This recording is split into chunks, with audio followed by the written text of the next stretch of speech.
Dijual oleh ayahnya pada usia 13 tahun dan akhirnya meninggal pada usia yang masih sangat muda, yakni 23 tahun. Namanya adalah Alphonsine Rose Plessy atau yang lebih dikenal dengan Marie du Plessis, yang lahir pada 15 Januari 1824 di sebuah desa kecil Normandia, Prancis. Ayahnya merupakan seorang pecandu alkohol yang kasar.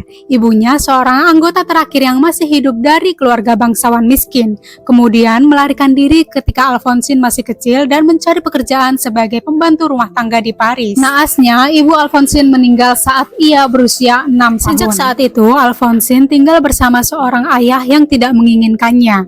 Pada usia 12 tahun, ia dilecehkan oleh seorang buruh tani. Keluarga tempat ia tinggal menyalahkannya dan mengirimnya kembali kepada ayahnya.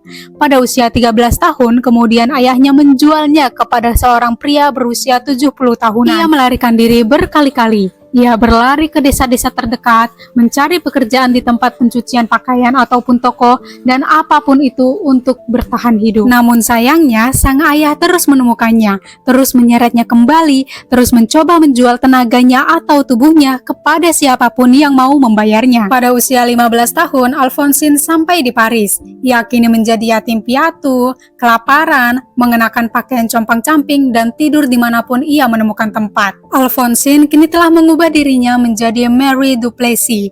Ia memilih Mary karena berasal dari nama Bunda Maria, sebuah ironi yang disengaja mungkin untuk seorang gadis yang telah dirampas kepolosannya sebelum ia mengerti apa itu kepolosan. Ia menambahkan du pada nama belakangnya agar terdengar aristokrat.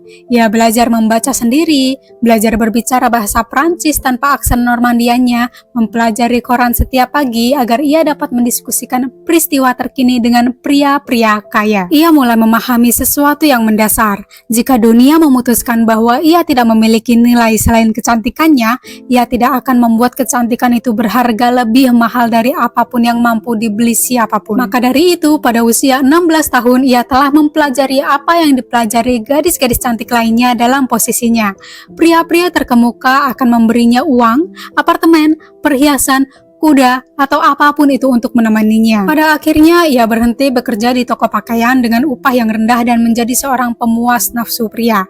Tetapi, Mary tidak seperti yang lainnya.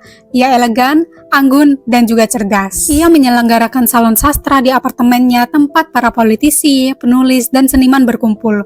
Bukan hanya untuk tidur dengannya, tetapi untuk berbicara dengannya. Banyak pria terkemuka dan kaya raya yang mendekatinya. Salah satunya adalah Honoré de Balzac dan juga Franz Liszt. Namun, Mary justru jatuh cinta kepada Alexander Dumanville, seorang putra novelis terkenal.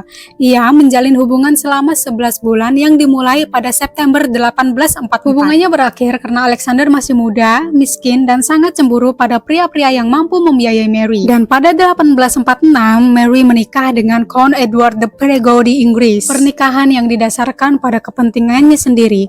Ia menginginkan akses uang dan nama suaminya tanpa harus mengorbankan kebebasannya. Inilah fakta yang ada karena ia menjadi pribadi yang boros dan suka berjudi. Ia mengenakan pakaian terbaik, menunggang kuda Inggris impor, hingga apartemen yang dipenuhi perabotan mewah dan tirai sutra. Pada tahun 1847, ia menghabiskan lebih banyak waktu di spa kesehatan daripada di Paris, berusaha mati-matian untuk mendapatkan lebih banyak waktu. Namun usahanya tidak berhasil. Pada tanggal 3 Februari 1847, Marie du Plessis meninggal di apartemennya di Boulevard de la Madeleine pada usia 23 tahun karena mengidap tuberkulosis. Karena kegemarannya berjudi dan hidup mewah, maka ia terlilit hutang. Sesaat setelah ia meninggal, para jurusita sudah menggeledah apartemen mewahnya untuk melunasi hutang-hutangnya saat ia menghembuskan nafas terakhirnya. Pemakamannya di gereja Madeleine begitu menarik perhatian banyak orang. Bahkan Charles Dickens hadir dan kemudian menulis bahwa Paris berduka, seolah-olah Mary adalah Jeanne d'Arc atau pahlawan nasional. Dalam beberapa minggu, semua barang miliknya dilelang.